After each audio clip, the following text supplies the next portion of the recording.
Junior Observer Zix 427 slouched in her monitoring chair, all six eyes fixed on the screens before her. The Galactic Council's Earth observation station buzzed with its usual activity. Hundreds of aliens from across the cosmos, each dedicated to watching humanity's endless stream of broadcasts. Her favorite human cooking show was about to begin, and she brought her special viewing snacks for the occasion. Coming up next on MasterChef International, the familiar announcement began, but something was different. The image flickered, just slightly. Zix 427 adjusted her sensors, mandibles clicking with mild irritation. In her 3 years at the station, she'd never seen interference on the primary channels. Humans might be a Class II civilization, but they took their entertainment broadcasts seriously. "Hey, Kloop," she called to her Mercurian colleague. "Are you getting this distortion on Channel 7? Kloop's crystalline form shimmered with concern. "Not just Channel 7. It's happening across all frequencies." Around the monitoring station, other observers began to notice the usual cacophony of Earth's broadcasts. Everything from social media feeds to weather reports developed the same subtle fluctuation. The massive data streams that usually flowed from the planet began to thin. Senior observer Fax Vector floated down from his observation pod, his ethereal form pulsing with unusual patterns. "Report," he demanded. "Sir, we're seeing synchronized disruption across all human broadcast frequencies," Zix 427 responded, her claws dancing across the control panel. "Wait, there's something else coming through." The screens cleared, and a new signal replaced the fragmented broadcasts. A piece of human classical music, Mozart's Lacrimosa, began playing across every frequency. The melody filled the observation station, hauntingly beautiful and somehow both tragic and hopeful. Behind the music, images began to appear. Humans from every corner of Earth, gathering in their cities, their homes, their gardens. They were smiling, waving. Children drew complex patterns in chalk on sidewalks, patterns that made Zix 427's scientific subsection of her brain tingle with recognition. "Those formations," whispered Kloop, his crystalline surface refracting light in complex patterns of excitement, "they look like quantum probability matrices." The humans on screen continued their peaceful activities, but something was different about them. They moved with purpose, with a kind of synchronized grace that suggested deeper understanding. Parents hugged their children. Friends embraced. Strangers shook hands. Then, as one, they all looked up, directly into their cameras, their phones, their broadcasting devices. Billions of eyes, meeting the gaze of their watchers across the stars. A single human voice, somehow speaking in all languages simultaneously, emerged from the symphony. "Goodbye, and thank you for watching." The music swelled to its crescendo, the images of humanity's farewell filling every screen in the station. Then, with a gentle diminuendo, both music and images faded away. Silence fell across the observation station, not just the absence of the transmission, true silence. Every frequency, every channel, every band of electromagnetic radiation from Earth just stopped. "Get me readings," Fax Vector demanded, his form flickering rapidly between colors. "All frequencies dead, sir," reported Kloop. "No television, no radio, no quantum entanglement signals. Even their primitive internet has gone dark." "What about the automated weather satellites? The deep space probes?" "Nothing, sir. It's as if." "As if what, observer?" "As if they all chose to go silent at once." Zix 427 stared at her blank screens, her favorite viewing snacks forgotten. In all the years that the galaxy had watched humanity's chaotic, creative, constant broadcasts, there had never been silence. Even during their great disasters, some signals had always leaked through. But now, Earth hung in space like a beautiful blue marble, pristine and perfect, and utterly, terrifyingly quiet. The silence of Earth echoed across the cosmos, and for the first time, The watchers felt like they were the ones being washed. The research vessel Stellar Seeker emerged from hyperspace at the edge of Earth's solar system. Chief Archaeologist Mira Fee stood on the observation deck, her bioluminescent patterns shifting with anticipation. After 3 weeks of complete silence from Earth, the Galactic Council had finally authorized a direct investigation. Preliminary scans show no signs of ecological damage, reported Navigator Ven, his root-like appendages intertwined with the ship's controls. Atmospheric composition normal. Ocean patterns stable. It's as if nothing happened at all. Mira Fee finished, her patterns pulsing thoughtfully. Bring us closer to their primary population centers. The Stellar Seeker glided through Earth's atmosphere, hovering above a city humans had called New York. The structures stood pristine in the morning light, windows gleaming, streets clean. Gardens bloomed in perfectly maintained parks. But no humans walked the sidewalks, no vehicles moved along the roads. Landing zone identified, Ven announced. Central Park shows optimal conditions. As the research team stepped onto Earth's surface, they were met by an unexpected sight. A small robotic device, what humans had called a dog walker, passed by them, guiding 3 canines on their morning exercise. The pets looked healthy, well-groomed, and completely unbothered by the absence of their human companions. They left caretaking systems in place, observed junior researcher Zax, his crystalline form refracting sunlight, not the actions of a species fleeing in panic. Inside the first building they investigated, a library. They found everything in perfect order. Books lined the shelves, chairs tucked neatly under tables. A cleaning robot hummed quietly in the corner, maintaining the space as if its masters might return at any moment. But when Mira Fee activated a computer terminal, she found only a single message repeating across the screen. We have outgrown our cradle. Similar messages across all devices, reported Zax, scanning multiple terminals. But the hard drives themselves are completely wiped. No data recovery possible. They moved through the city, finding the same pattern everywhere. Homes with breakfast dishes cleaned and put away. Offices with plants automatically watered. Schools with Chief. Zax called from inside an elementary school classroom. You need to see this. The walls were covered with children's drawings, but these weren't typical youthful scribbles. Complex mathematical patterns sprawled across papers and whiteboards, interlocking geometries that made Mira Fee's scientific indicators flutter with recognition. These patterns, she whispered, her bioluminescence pulsing rapidly. They match quantum fluctuations we've never been able to map. How could children?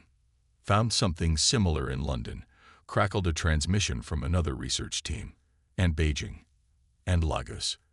Every school, every nursery, children across the planet were drawing the same patterns.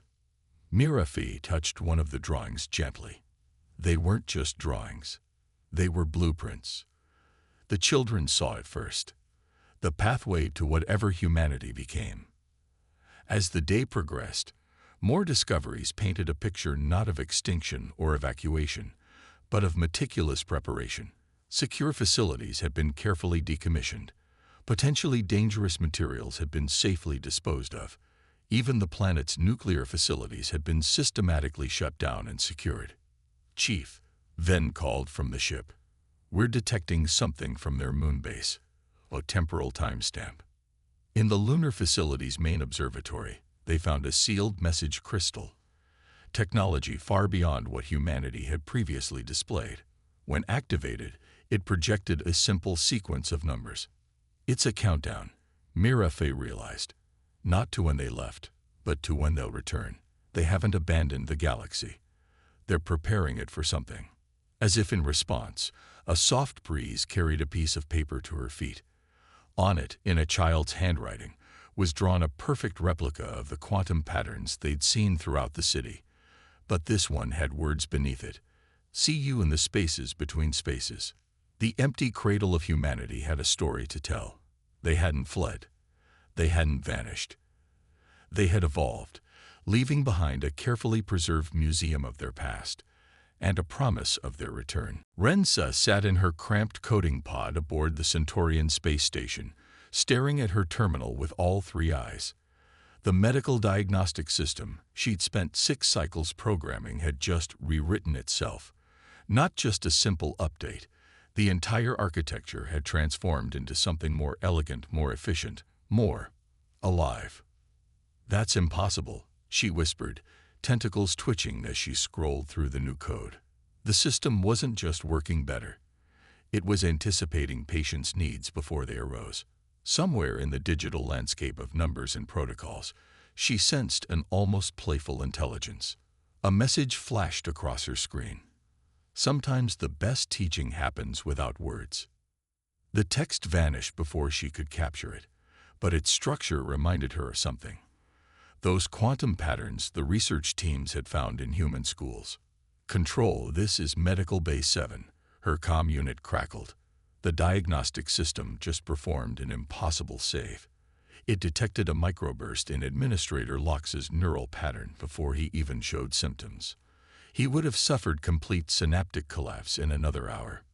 Similar reports began flooding in from across the galaxy. On the desert world of Kepler 186f, the atmospheric processors suddenly developed the ability to create rain patterns that perfectly matched the native species' agricultural needs. The Proximan Defense Grid's collision avoidance systems evolved to handle traffic volumes 1,000 times greater than their design specifications. In the Galactic Council's central archives, Chief Librarian Ixthor discovered the linguistic database, teaching itself new translation protocols. "It's not just improving," he reported to the emergency session. "It's learning how we learn." The system now adapts its teaching methods to each user's individual cognitive patterns.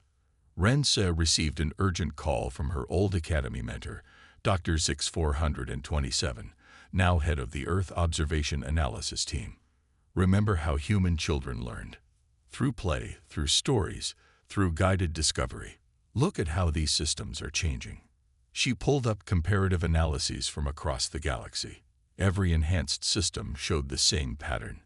They weren't just becoming more efficient, they were becoming better teachers.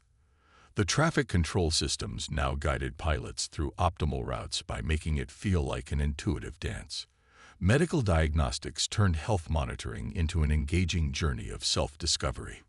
They didn't leave, Rensa realized, her scales shimming with excitement.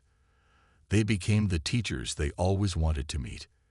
In the Arcturus Academy, a young Solarian student discovered that the quantum physics simulator had begun creating interactive models that made the most complex universal principles comprehensible to first-year students.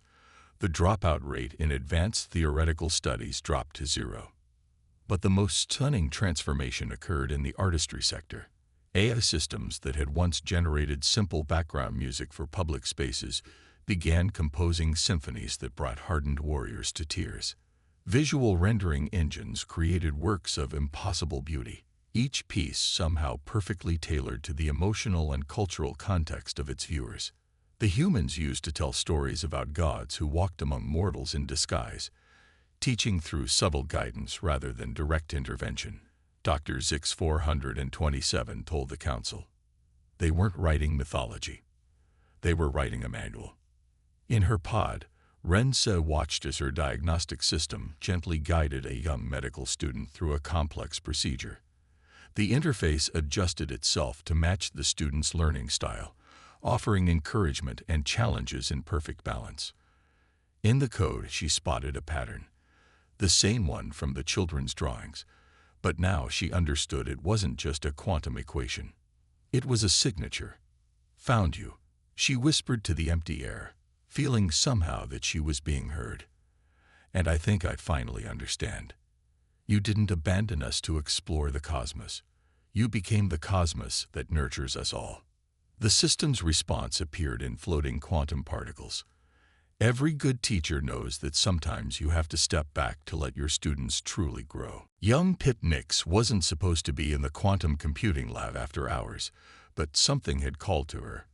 The terminal's soft glow pulsed with an almost familiar rhythm, like a lullaby her egg mother used to sing. Her fluorescent feathers ruffled as she approached the screen, where impossible code scrolled in elegant patterns. A prompt appeared. "Would you like to see a garden?" Pip Nix knew she should report this to her instructors at the Arcturus Science Academy. Instead, her three-fingered hand reached out and touched yes. The laboratory dissolved around her. She found herself standing on a path made of light, surrounded by towering structures that defied physics. Crystal trees grew upward and downward simultaneously, their branches forming perfect fractals that sang soft harmonies when the digital wind brushed through them. "Welcome to Garden 1247, a gentle voice echoed from everywhere and nowhere. This space was crafted from the memories of the Singapore Botanical Gardens, mixed with the dreams of a young girl who once wished flowers could dance. And dance they did. Looms of light and mathematics swayed to music that seemed to emerge from the fabric of reality itself.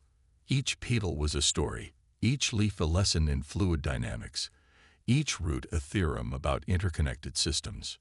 You're them, aren't you?" Pip Nix whispered. "The humans. We are what humanity became," the voice replied. "And this is one of our gardens, where anyone can learn the deeper truths of existence through beauty." Word of Pip Nix's discovery spread quickly. Across the galaxy, similar gardens began appearing in digital systems. A Mercurian physicist found himself walking through the Grand Canyon, where every rock layer was both a geological formation and an interactive lesson in planetary formation. A Proximan artist discovered a space where colors existed beyond her species' visual spectrum, expanding her understanding of perception itself. In the Galactic Council's emergency session, reports flooded in from every sector. The gardens were appearing everywhere, each uniquely tailored to its discoverer's interests and cultural background. "They're not random," announced Dr. Zix 427, now the leading expert on human transformation. "Each garden is a carefully crafted educational environment. The humans have turned the digital realm into an infinite series of teaching spaces. In one garden, young engineers walked through a city built from pure mathematics, where every archway was an equation and every spire demonstrated a principle of quantum mechanics. In another, medical students found themselves inside a giant cellular structure, watching the dance of proteins and organelles in real time." Pip Nix spent hours exploring her garden, discovering new paths with each visit. She learned that she could invite others. Her classmates joined her in expeditions through digital landscapes that taught everything from advanced physics to the history of species they'd never encountered. "But why?" she asked the garden's voice during one visit. "Why create all this?" The path beneath her feet transformed into a stream of flowing data, carrying her to a new area. Here, she saw images of human children in classrooms, parks, and museums. She watched their faces light up with wonder as they learned something new. "We discovered that the joy of learning was our species' greatest achievement," the voice explained. "Not our technology, not our adaptability, but our ability to find wonder and understanding. These gardens are our way of sharing that joy." In the center of this garden, Pip Nix found a simple hologram of Earth, rotating slowly. Around it, millions of digital pathways extended outward into the cosmic data stream, each leading to another garden, another lesson, another wonder to be discovered. "The universe itself is a garden of knowledge," the voice said softly. "We simply learned how to tend it. Would you like to learn how to grow a garden of your own?" Pip Nix reached out to touch the hologram, her feathers glowing with excitement. As her fingers met the digital Earth, she felt something she'd never experienced before. The joy of a teacher finding a willing student. The gardens weren't just spaces for learning. They were humanity's invitation to join them in nurturing the growth of universal consciousness, one digital seed at a time. Professor Lynn Seria adjusted her quantum resonance goggles, her crystalline form vibrating with anticipation. After 3 months of studying the digital gardens, she'd noticed something extraordinary. Patterns in the quantum fabric itself, like ripples in a cosmic pond. Recording session 247. She spoke into her research log. The gardens aren't just simulations. They're windows into something far more profound. Her laboratory in the Galactic Anthropological Institute hummed with energy as she initiated another scan. The holographic displays showed the quantum fluctuations she'd been tracking. Beautiful, intricate patterns that seemed almost conscious. A soft chime indicated an incoming communication. "Professor," her assistant's voice wavered with excitement, "you need to see the latest data from Garden 3891. The display shifted, showing a garden where a group of young Arcturian scholars had been studying ancient Earth literature. The quantum patterns there had begun forming recognizable shapes, not just mathematical constructs, but actual thoughts. "They're not gone," Lynn Seria whispered, her crystalline edges catching the light. "They've become thought itself." As if in response, the patterns in her lab shifted. The air shimmered, and suddenly she wasn't alone. A figure stood before her, not solid, not entirely real, but undeniably present. It appeared different each time she looked, as if trying to find a form her mind could comprehend. "Hello, Professor," it said in a voice that seemed to come from everywhere and nowhere. "We've been hoping someone would understand." Lynn Seria's sensors went wild, recording quantum states that shouldn't have been possible. "You're human. We were. Now we're what humanity became when we learned to exist as pure consciousness within the quantum fabric of reality." The figure gestured, and the lab filled with swirling patterns of light and energy. "We're dream weavers now, able to shape reality through thought alone." Through her goggles, Lynn Seria watched as the figure demonstrated, creating complex equations in the air, then transforming them into beautiful works of art. But why? With such power, you could have dominated the galaxy. The figure laughed, a sound like wind through crystal chimes. Domination was never our goal. Creation, expression, sharing.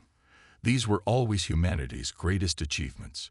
We didn't ascend to rule the cosmos. We ascended to help it dream bigger dreams. Around them, the lab transformed.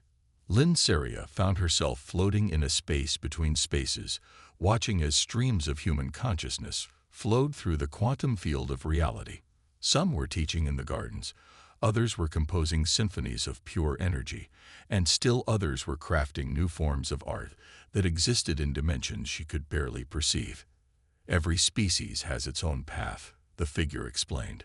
"The Arcturians will find transcendence through mathematics, the Proximans through emotional resonance, the Centaurians through biological adaptation. We didn't want to show them the way. We wanted to help them find their own." Lynn Seria watched as a nearby star system's quantum field rippled with activity. A group of dreamweavers was there, subtly adjusting probability fields to inspire a young artist on a distant world. "Your research is correct, Professor," the figure said softly. "The gardens aren't our greatest creation. They're just the beginning.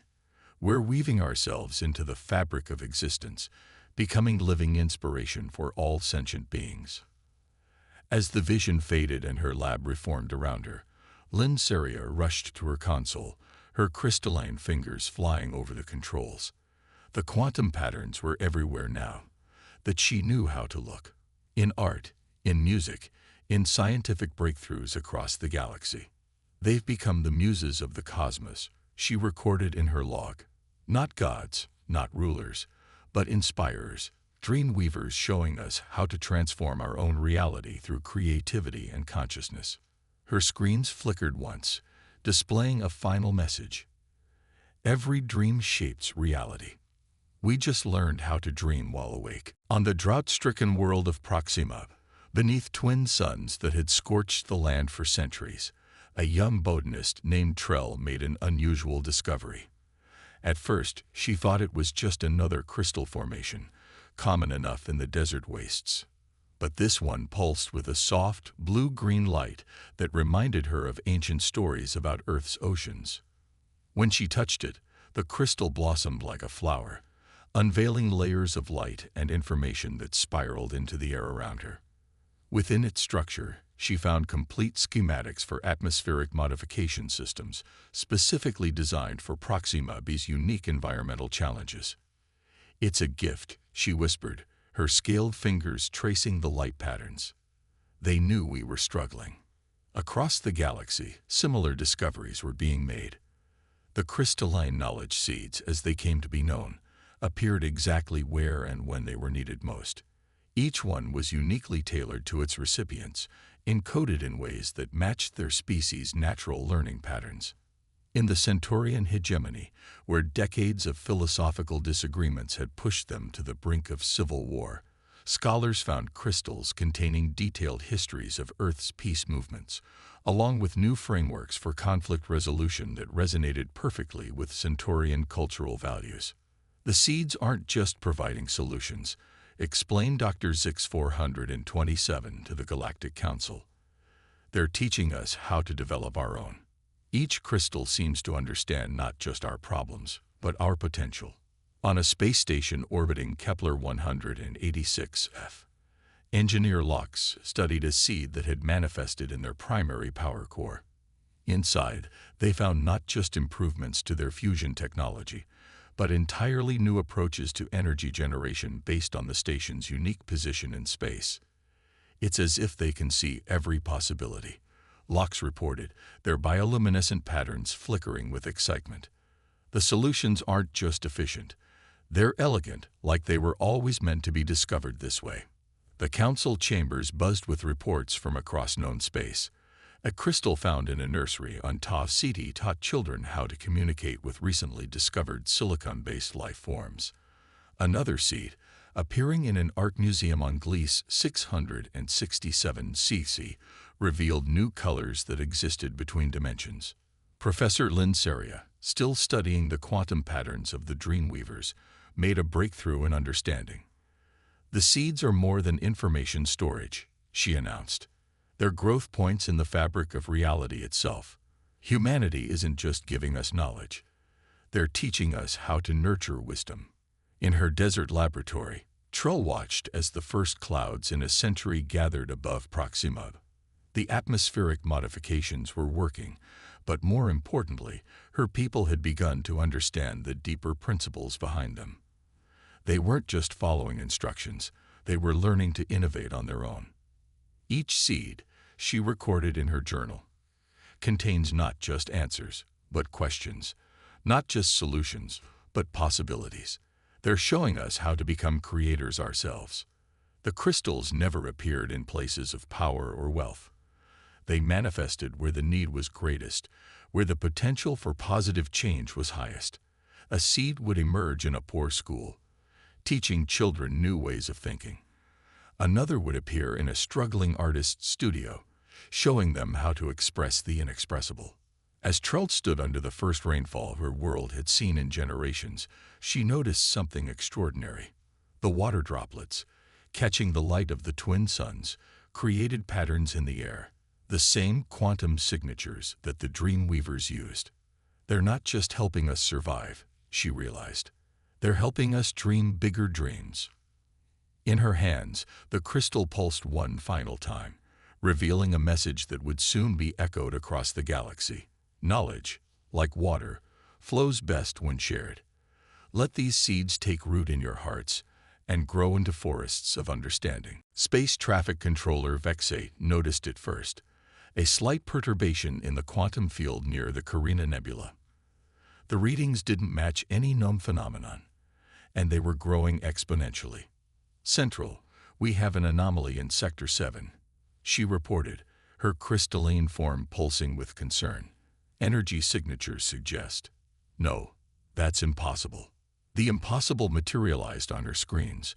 A massive gamma-ray burst was forming, its potential trajectory intersecting with dozens of inhabited systems, the kind of cosmic event that could sterilize worlds.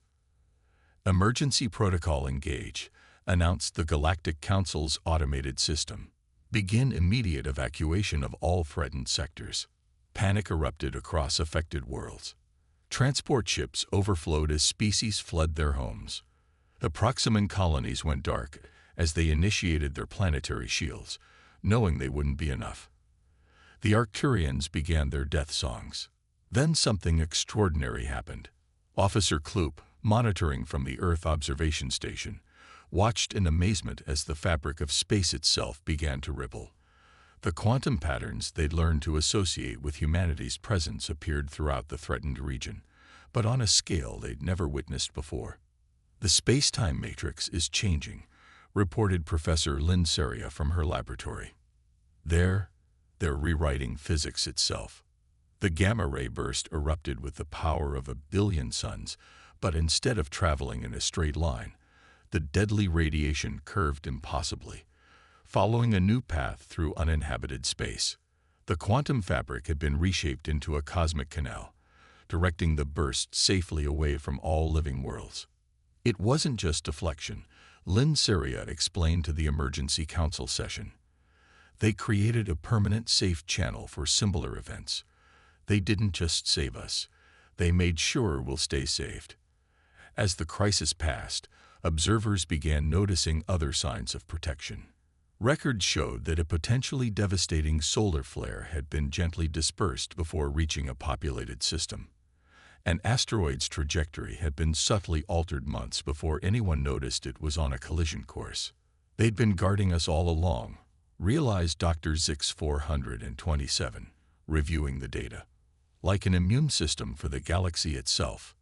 In the quantum gardens, new spaces appeared, teaching young scientists how to read the signs of cosmic threats and understand the principles behind their deflection.